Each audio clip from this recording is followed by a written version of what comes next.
جەوار فەرمان یەکێک لە سەرکردە دیار و مێژوویەکانی یەکێتی و کۆمەڵە بووە لە هەشتی 1940 لە گوندی بانمیل لە خانەقین لەدایک بووە.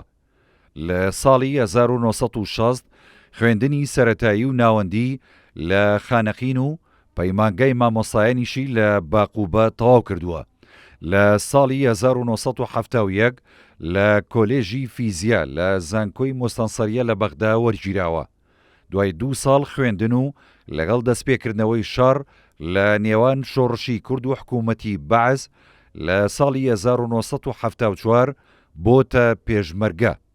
دوای نسکۆ لە ساڵی 1975 گەڕاوەتەوە بۆ ناوشار درێژەی بە کاری حیزبی و خەباتی نهێنی داوە.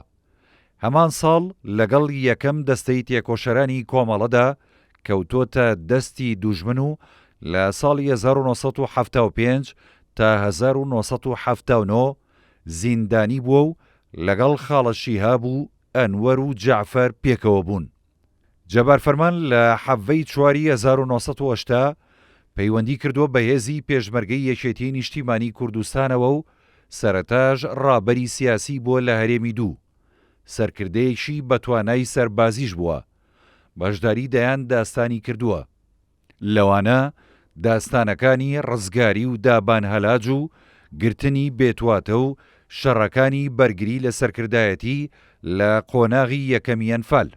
جەبار فەرمان لە ساڵی 1980 بۆتە نوێنەری یەکێتی لە مەکتەبی تەنفیزی بەرەی کوردستانی. لە ساڵی 1991 لەگەڵ سەرۆک مامجەلال لە ڕاپەڕیندا گەڕاوەتەوە بۆ کوردستان. لە دووەم ڕاپەڕینی خەڵکی سلێمانی و گەرمیان ڕۆڵی ڕێبەرایەتیکردنی ژێڕاوە. لە ساڵی 1991 ڕۆڵێکی بەرچاوی هەبووە لە دامەزاندنی کۆلێژی سەربازی و بنیادنانەوەی نەخۆشخانەی شۆڕش. لە ساڵی 1992 کراوەتە لێپەسراوی مەکتەبی عسکەری یەکێتی نیشتیمانی کوردستان. لە ساڵی 1992 ناوەندی ڕووناکبیری و کۆمەڵایەتی گەرمەسێری دامەزراندووە. لە یەکەم کابینەی حکوومەتی هەرێمی کوردستان کراوەتە وەزیری پێشمەرگە و لە ساڵی 1995 کراوەتە وەزیری ناوخۆ.